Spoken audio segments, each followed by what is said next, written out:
भारत और रूस की दोस्ती ने एक साथ आकर जिस तरह से डॉलर की कमर तोड़ी, उसके बाद मानो कई देश पगला से गए, खास तौर से यूरोप के देश। लेकिन सबसे ज्यादा पगलाए वो देश है जिनकी सप्लाई रूस ने ठप कर दी, और न तो अब अमेरिका उसकी मदद कर पा रहा और न ही कोई यूरोपीय देश। अब इस बात को आप ऐसे समझ सकते हैं कि फिनलैंड के नाटो में शामिल होने की कोशिशों के बीच रूस ने अपने पड़ोसी देश पर बड़ा एक्शन ले लिया है। रूस ने क्या किया है कि उसने फिनलैंड को दी जाने वाली प्राकृतिक गैस की सप्लाई ही ठप कर दी है। लेकिन सवाल यह खड़ा हो रहा कि क्या होगा अब अगला कदम फिनलैंड का, और क्या रूस के इस कदम के बाद अमेरिका क्या कुछ करेगा? इन तमाम सवालों के जवाब हम आपको इस वीडियो में देंगे। नमस्कार, जय हिंद, वंदे मातरम। आप देख रहे हैं भारत तक, मैं हूं आयुष। फिनलैंड की सार्वजनिक स्वामित्व वाली ऊर्जा कंपनी गैसम के मुताबिक रूस द्वारा प्राकृतिक गैस की आपूर्ति आज से रोक दी गई है। उसने रूबल में भुगतान करने के लिए राष्ट्रपति व्लादिमीर पुतिन की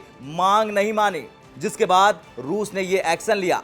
नार्डिक देश द्वारा रूबल में भुगतान करने से इनकार करने के बाद यह कदम उठाया गया है। अब भाई ये तो होना ही था, क्योंकि रूस ने पहले ही बोल दिया था कि अगर फिनलैंड नाटो की ओर कदम बढ़ाएगा तो बड़ा नुकसान होगा उसको। शायद यही वजह है कि रूसी गैस कंपनी गज़प्रोम ने भी ये बताया कि उसने फिनिश गैस कंपनी को गैस की आपूर्ति रोक दी है, क्योंकि कंपनी को रूबल में भुगतान नहीं किया गया था। उसने 2021 में फिनलैंड को 1.49 बिलियन क्यूबिक गैस की आपूर्ति की है, जो कि इस देश की कुल गैस खपत का 2/3 है। बीते सप्ताह सरकारी एनर्जी फर्म इंटर आरएओ ने फिनलैंड को दी जाने वाली बिजली सप्लाई को भी बंद कर दिया था।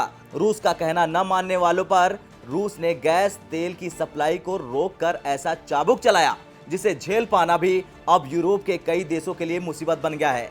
इस कदम को फिनलैंड के नाटो में शामिल होने के फैसले के जवाब में देखा जा रहा है। पिछले दिनों फिनलैंड के राष्ट्रपति और प्रधानमंत्री ने ऐलान किया था कि उनका देश नाटो संगठन में शामिल होने के लिए आवेदन का समर्थन करता है। इस बाबत जरूरी कदम उठाए जा रहे हैं। नार्डिक देश को सोवियत संघ का मुकाबला करने के लिए स्थापित पश्चिमी गठबंधन में सदस्यता के लिए बिना देरी के आवेदन करना चाहिए।